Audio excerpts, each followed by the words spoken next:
आपने सुना होगा digital gold is the future, बस फ़ोन उठाओ और इन्वेस्ट करना शुरू कर दो और गोल्ड के मालिक बन जाओ। सुनने में तो अच्छा लग रहा है, लेकिन यहाँ पे ट्विस्ट है। सेबी ने अभी वार्निंग दी है, डिजिटल गोल्ड में बड़ा रिस्क छुपा हुआ है। तो आज हम बात करेंगे क्या है डिजिटल गोल्ड, सेबी ने क्यों वार्निंग दी है और आपको क्या करना चाहिए अपने हार्ड अर्न मनी के लिए, कैसे बचाना चाहिए उससे।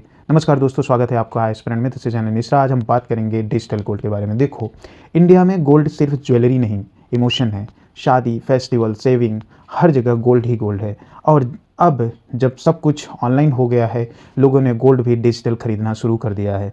मतलब फिजिकल गोल्ड लेने की ज़रूरत नहीं, स्टोरेज का झंझट नहीं और लिक्विडिटी भी इजी है। साउंड तो अच्छा हो रहा है, but digital gold is not regulated. तो चलिए फिर शुरू करते हैं। सेबी यानी कि security and exchange board of India ने अब सबको वार्न किया है। उन्होंने बोला है डिजिटल और ई गोल्ड प्रोडक्ट को इन्वेस्ट करने से पहले सोचो, क्योंकि ये प्रोडक्ट सेबी के अंडर नहीं आती है, मतलब अनरेगुलेटेड है। आपको लगता है भाई ये तो गोल्ड ही है ना, लेकिन सेबी ने क्लियर बोला डिजिटल गोल्ड ना सिक्योरिटी है ना कमोडिटी लॉ के अंडर आता है, मतलब कोई लीगल प्रोटेक्शन नहीं है। Why SEBI issue this warning, ये वार्निंग क्यों दिया है सेबी? देखो, अभी गोल्ड प्राइस ने रॉकेट मार दिया, मतलब बहुत ऊपर चला गया है। MCX स्पॉट गोल्ड 76,000 से बढ़कर 1.22 लाख पर 10 ग्राम तक पहुंच गया। तो नेचुरली लोग डिजिटल गोल्ड में इन्वेस्ट करना शुरू कर दिए। Easy access, small amount investment, no storage cost etcetera की वजह से। ओके, पर प्रॉब्लम ये है, ये सारे ऑनलाइन प्लेटफॉर्म जैसे ज्वेलरी, फिनटेक ऐप्स, जैसे फिनटेक ऐप में जैसे कि फ़ोनपे पे, पेटीएम पर ये सब डिजिटल गोल्ड मिलते हैं, आपको आपके गोल्ड को प्रॉमिस करते हैं, बट कोई फाइनेंशियल रेगुलेटर नहीं है जो उनके ऊपर नज़र रखे। अगर कल को कोई कंपनी डिफ़ॉल्ट कर गई या वेबसाइट बंद हो गया तो आपका पैसा समझो गया। इसी को सेबी ने बोला counter party and operational risk.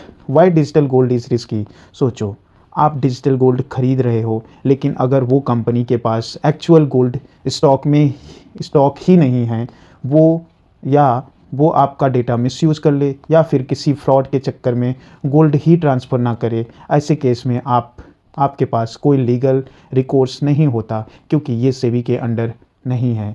Simple word में, no regulator no protection. Okay, ना रेगुलेटर ना प्रोटेक्शन है। Okay, what should investor do instead? तो इन्वेस्टर को क्या करना चाहिए? एक्सपर्ट कहते हैं अनरेगुलेटेड मार्केट में मत घुसो। अगर गोल्ड में इन्वेस्ट करना ही है तो करो रेगुलेटेड प्रोडक्ट में, जैसे कि gold ETF, exchange traded fund, SEBI द्वारा रेगुलेटेड है, ट्रांसपेरेंट प्राइसिंग भी है।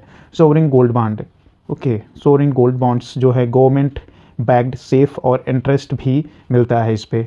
Electronic gold receipt, okay, official exchanges like MSE, MCX पे ट्रेड होते हैं ये।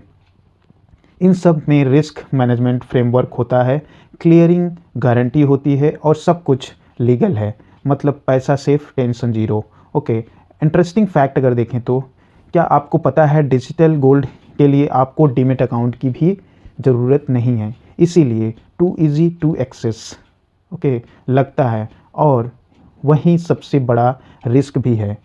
और आयरनी ये है, लोग सोशल मीडिया एड्स देखकर बिना सोचे समझे इन्वेस्ट कर लेते हैं। एक क्लिक में पैसा गया और फिर कोई गारंटी नहीं, और वो गोल्ड भी कभी मिले भी या ना मिले।